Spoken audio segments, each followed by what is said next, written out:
మూర్తి భవించిన అనుభవ విద్యావాణి క్షేత్ర JEE mains లో కొట్టింది సూపర్ బోని. కొయ్యూరులో అరకు కూటమి ఎంపీ అభ్యర్థి కొత్తపల్లి గీత రోడ్ షో జన సందోహంతో దద్దరిల్లిపోయింది. మండుటెండలోనూ ఆమెకు జనం నీరాజనాలు పలికారు. పాడేరు అసెంబ్లీ ఉమ్మడి అభ్యర్థిని గిడ్డి ఈశ్వరితో కలిసి గీత నిర్వహించిన ఎన్నికల ప్రచారంలో ప్రజలు జేజేలు పలికారు. పాడేరు నియోజకవర్గం కొయ్యూరు మండలంలో రోడ్ షోలో వీరిద్దరికీ ప్రజలు బ్రహ్మరథం పట్టారు.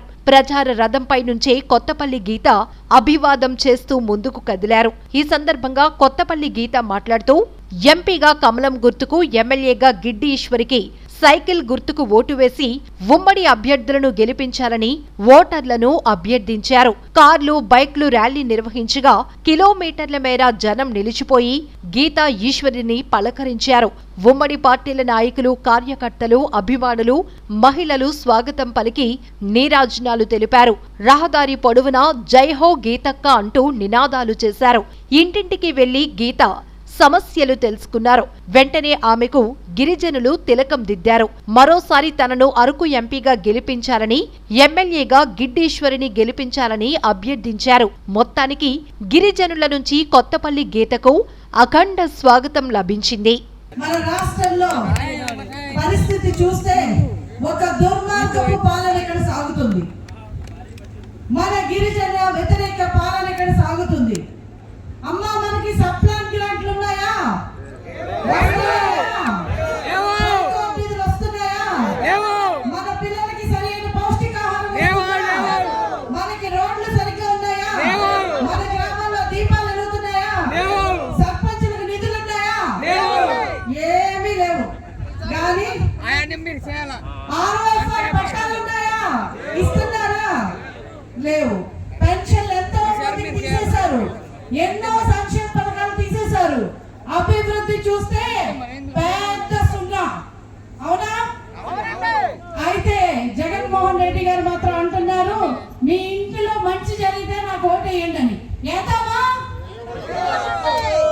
జగన్మోహన్ రెడ్డి గారు మరోసారి ఓటేస్తే అదే ఫ్యాన్ గుర్తుతో మనం ఉరేసుకున్నట్టే ఈసారి. అంతేనా? మన జీవితాల్లో మొత్తం నాశనం చేశారంటే ఈ 5 సంవత్సరాలు ఇంకో 20 సంవత్సరాలు వెనక్కి తీసుకెళ్లిపోయిన పరిస్థితి మనం చూస్తున్నాం. మనం అందరం ఒకటే గుర్తుంచుకోవాలి. ఈ రోజు అందరూ అనుకుంటారు ఎన్డీఏ కూటమి మొత్తం ముగ్గురు కలిసి వస్తారు జగన్మోహన్ రెడ్డి గారిని ఓడించడానికి అని. కానీ ఈ రోజు చూస్తే మన రాష్ట్ర పరిస్థితి, ఒక రాక్షసుడు, రావణాసురుడు లాంటి వాడు మన జీవితాలని నాశనం చేయడానికి ఒక్క ఛాన్స్ అంటూ మన జీవితాలని నాశనం చేయడానికి వచ్చాడు. అది మనందరం గమనించుకోవాలి. ప్రతి గృహంలోకి మనం వెళ్ళాలి. ఈ రోజు ఒక చారిత్రాత్మక నిర్ణయం, 3 పార్టీలు కలిసి ఈ రోజు మన రాష్ట్ర భవిష్యత్తు కోసం పవన్ కళ్యాణ్ గారు ఉన్నారంటే హాయిగా ఏసీ గదుల్లో ఉండొచ్చు, షూటింగ్లు చేసుకోవచ్చు, చక్కటి జీవితం, ఎంతో మంది ఫ్యాన్ ఫాలోయింగ్ అన్ని వదిలేసి ఈ రోజు నేను సహితం అని చెప్పి మన రాష్ట్రం కోసం రోడ్ల మీదకి వచ్చి మన కోసం, మన పిల్లల భవిష్యత్తు కోసం నరేంద్ర మోడీ గారు, చంద్రబాబు నాయుడు గారు, పవన్ కళ్యాణ్ గారు కలిసి ఆంధ్రప్రదేశ్ రాష్ట్ర పిల్లల భవిష్యత్తు బాగుండాలి, ఆంధ్రప్రదేశ్ భవిష్యత్తు బాగుండాలని చెప్పి ఈ తరాల కోసం, మన బిడ్డల కోసం ఈ కూటమి చేసి మనందరి కోసం కష్టపడుతున్నారన్న విషయం మనందరం గమనించాలి. ఈ రోజు చూస్తే సంక్షేమం పేరుతో ముందుకు వస్తున్నానంటున్నాడు. 38 సంక్షేమ కార్యక్రమాలను తీసేసిన గనుడు ఎవరంటే ఈ వైఎస్ఆర్ ప్రభుత్వం. కాబట్టి మనం ఒకటి గుర్తుంచుకోవాలి, సంక్షేమం ఏ ప్రభుత్వం అన్నా చేస్తుంది, కానీ మనల్ని మోసం చేసిన ప్రభుత్వం ఈ వైఎస్ఆర్ ప్రభుత్వం. మన బిడ్డలకు ఉద్యోగాలు వచ్చినాయా? డిఎస్సి వచ్చిందా? లేదు. మరి జాబ్ క్యాలెండర్ అన్నాడు, వచ్చిందా? కోడిగుడ్డు మనం ఎంత కొంటున్నామో మీ అందరికీ తెలుసు. రేపొద్దున అదే కోడిగుడ్డు 50 రూపాయలు కొనవలసిన పరిస్థితి వస్తుంది. ఆ అప్పు తీర్చవలసిన బాధ్యత మన నెత్తి మీద ఉంటుంది అన్న విషయం మనం గమనించుకోవాలి. ఆ ఏదో రకమైన పన్నుల రూపంగా ఈ రోజు మనం చూస్తే కరెంటు ఛార్జీల్ని 9 సార్లు పెంచాడు మన జగన్మోహన్ రెడ్డి. ఆర్టీసీ ఛార్జీలు పెంచాడు, చెత్త పన్ను వేశాడు, ఎన్ని రకాలైన పన్నులు వేయాలో మద్యం ఎలాంటి రేట్లు పెంచాడో మీ అందరికీ తెలుసు, నాకన్నా మీకే బాగా తెలుసు ఆ విషయం. ఈ రోజు మద్యపాన నిషేధం చేసి మీ ముందుకు వస్తానన్నాడు జగన్మోహన్ రెడ్డి. నిషేధం జరిగిందా? నెక్స్ట్ ఇంకొక 20 సంవత్సరాలకి ఎంత మద్యం అమ్ముతాడో దాని మీద కూడా అప్పు చేశాడు. మన తలకాయ ఒక్కటే మిగిలిన అమ్మ, మొత్తం రాష్ట్రంలో ఉన్న గవర్నమెంట్ ఏదైతే ప్రభుత్వ ఆస్తులు ఉన్నాయో వాటి మీద కూడా అప్పు చేసేసాడు. కొత్తగా నిన్న ఒక చట్టం వచ్చిందట, మనం ఏదైనా భూమి కొనుక్కుంటే ఆ భూమి డాక్యుమెంట్లు కూడా జగన్మోహన్ రెడ్డి గారు పెట్టుకుంటారట, మనకి జిరాక్స్ డాక్యుమెంట్లు ఇస్తాడట. మన ప్రాణాలు, మన ఆస్తులు, మన జీవితాలు మొత్తం తాకట్టు పెట్టడానికి రెడీ అయిపోయాడు జగన్మోహన్ రెడ్డి. ఇలాంటి ప్రభుత్వం మనకు కావాలా? ఇలాంటి నాయకుడు మనకు అవసరమా? మన పిల్లల భవిష్యత్తు బాగుండాలంటే ఈ రోజు రకరకాలైన సమస్యలు కొయ్యూరుకున్నాయి.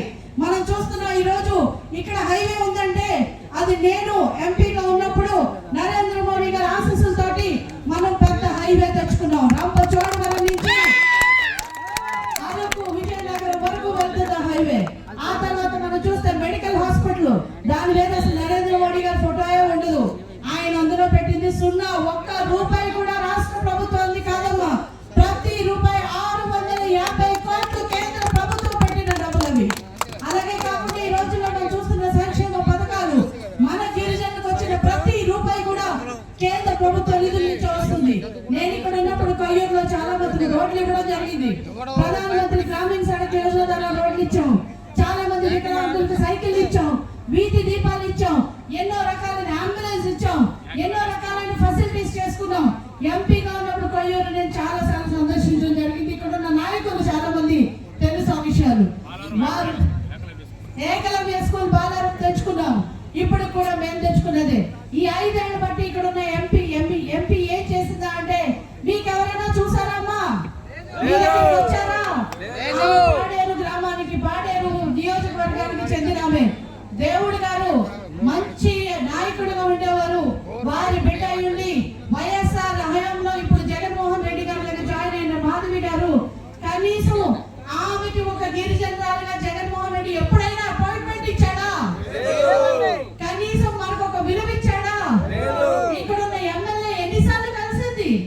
అసలు జగన్మోహన్ రెడ్డి గారిని మనకి టైమే లేదు. గిరిజనులంటే చాలా చాలా చులకన భావం ఈ ప్రభుత్వానికి. కాబట్టి మనం అందరం ఒకటి గుర్తుంచుకోవాలి, ఇక్కడ ఉన్న ఇష్యూస్ గురించి మీ కొయ్యూరు మండల పెద్దలు కూడా కొన్ని విషయాలు తెలియజేశారు. ఆశ్రమ పాఠశాల ఇక్కడున్న ప్రాబ్లమ్స్ గురించి తెలియజేశారు. ఫెసిలిటీస్ లేకపోవడం, ప్రతి ఒక్క బాలికకి కూడా మందులు అందించడానికి సౌకర్యం కలిగజేస్తారు. అలాగే కాకరపాడులో మహిళా రెసిడెన్షియల్ కళాశాల కావాలని చెప్పి ఇక్కడ ఎప్పటి నుంచో ఆశిస్తారు. కాబట్టి మహిళా రెసిడెన్షియల్ కళాశాల తీసుకొచ్చడానికి మా వంతు కృషి చేస్తాం. అలాగే కొయ్యూరులో డిగ్రీ కళాశాల ఏర్పాటు చేయడానికి కూడా మేము 100% నేను గిడ్డీశ్వరి గారు కలిసి దాని మీద అధ్యయనం చేసి డెఫినెట్ గా మేము ట్రై చేస్తాం. అలాగే పిహెచ్సి ఉంది రాజేంద్రపాలెంలో, అది 50 పడకల హాస్పిటల్ గా ప్రధానమంత్రి గారు ప్రతి 2 కిలోమీటర్లకి ఒక ప్రాథమిక ఆరోగ్య కేంద్రం కావాలని అనుకున్నారు. అట్లాంటిది ఈరోజు చూస్తే మనకి ఆరోగ్య కేంద్రం ఉండదు. ఉన్న ఆరోగ్య కేంద్రంలో మందులు ఉండవు, మందులు ఉంటే డాక్టర్లు ఉండరు. కాబట్టి ఇక్కడ 50 పడకల హాస్పిటల్ గా దీన్ని డెవలప్ చేయడానికి మేము ఎమ్మెల్యే ఎంపీ అయిన వెంటనే ప్రతిపాదిక పంపించి మేము దాన్ని ఏర్పాటు చేయడానికి చేస్తాము. అలాగే ఆరోగ్య సహాయకులు కూడా లేని పరిస్థితి ఈ రోజు గిరిజన పాఠశాలలో ఉంది. కాబట్టి ఆరోగ్య సహాయకులను ఏర్పాటు చేసి బిడ్డల భవిష్యత్తు కోసం ఎలాంటి కృషి చేయాలో అలాంటి కృషి చేసి మీ అందరికీ మమేకమై మీ సోదరులుగా, మీ అక్క చెల్లిలా మేమిద్దరం కూడా కలిసి మీకు పనిచేస్తామని మీ అందరికీ ఈ సభాముఖంగా మాటిస్తున్నాను. ఈ దుర్మార్గపు ప్రభుత్వాన్ని ఇంటికి పంపించి కూటమి అభ్యర్థులుగా మీ ముందుకు వస్తున్న సోదరి గిడ్డీశ్వరి గారిని తెలుగుదేశం నుంచి పోటీ చేస్తారు. కాబట్టి ఆవిడికి మీ అమూల్యమైన ఓటును సైకిల్ గుర్తుపై వేసి ఆశీర్వదించవలసిందిగా కోరి ప్రార్థిస్తున్నాను. అలాగే మీ బిడ్డగా మీతో మమేకమై మీ ముందుకు వస్తున్న నాకు అరకు ఎంపీ అభ్యర్థిగా మీ ముందుకు మరొకసారి 2014 నుంచి 2019 వరకు మీకు సేవ చేశాను. మరొకసారి అవకాశం కల్పించమని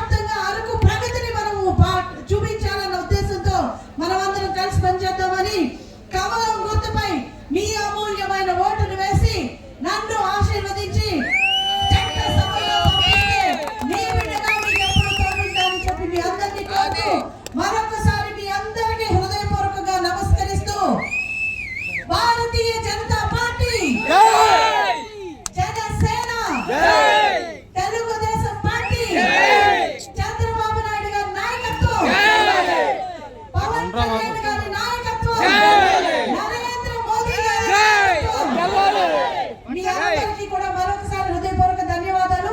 భారత్ మాతాకి. అక్కడ అనంతగిరి నుంచి ఇక్కడ రంపచోడవరం, ఎటపాక, కోనవరం, భద్రాచలం వరకు కూడా మనం ఈ 3 నియోజకవర్గాలు అల్లూరు సీతారామరాజు జిల్లాలో ఎక్కడ ప్రయాణం చేసినా ఆర్టీసీలో ఉచితంగానే మనం మహిళలంతా కూడా ప్రయాణం చేసే అవకాశాన్ని కల్పించబోతున్నారు. అంతేకాదు గతంలో 50 సంవత్సరాలకే చంద్రబాబు నాయుడు గారు మనందరికీ పెన్షన్ ఇచ్చారు. కానీ మళ్ళా జగన్మోహన్ రెడ్డి ఏం చేశాడు? 65 సంవత్సరాలు అన్నాడు. మరలా మన బాబు గారు 50 సంవత్సరాలకే మనకు పెన్షన్ ఇవ్వబోతున్నారు. దాంతో పాటు 3000 పెన్షన్ ని 4000 రూపాయలు కూడా పెంచబోతున్నారు. ఇక వికలాంగుల పెన్షన్, ఒంటరి మహిళల పెన్షన్, వితంతు పెన్షన్, గతంలో మన చంద్రబాబు నాయుడు గారు ఇచ్చినటువంటి సంక్షేమ పథకాలన్నీ మనకు జగన్మోహన్ రెడ్డి రద్దు చేశాడు. మరలా మన బాబు గారు నరేంద్ర మోడీ గారు మనకు పునరుద్ధరిస్తారని సందర్భంగా మీ అందరికీ నేను మాటిస్తున్నాను. అంతేకాదు ఈ రోజు మన పాడేరు నియోజకవర్గంలో ఇంకా అభివృద్ధి జరగాల్సినటువంటి పరిస్థితి ఉంది. ఎందుకంటే జీవో నెంబర్ 3 మనందరికీ ప్రాణవాయువు లాంటిది. అలాంటి జీవో నెంబర్ 3 ఈరోజు సుప్రీంకోర్టు కొట్టేస్తే కనీసం దాని మీద జగన్మోహన్ రెడ్డి రివ్యూ పిటిషన్ కూడా పెట్టలేనటువంటి దౌర్భాగ్యం. దానిని మళ్ళా మన బాబు గారు మన రాకదలిన సభలో మనందరికీ మాటిచ్చారు. ఆ మాట నెరవేర్చుకోవాలంటే ఖచ్చితంగా ఎన్డీఏ కూటమిలో అభ్యర్థులుగా పోటీ చేస్తున్నటువంటి అరకు పార్లమెంటులో ఉన్నటువంటి అసెంబ్లీ అభ్యర్థుల్ని, అలాగే పార్లమెంటు అభ్యర్థి మన గీతమ్మ గారిని పార్లమెంట్కి, అసెంబ్లీకి ఖచ్చితంగా పంపించాల్సినటువంటి బాధ్యత మనందరి మీద ఉంది. అరకు పార్లమెంటును కొత్తపల్లి గీత చుట్టేస్తున్నారు.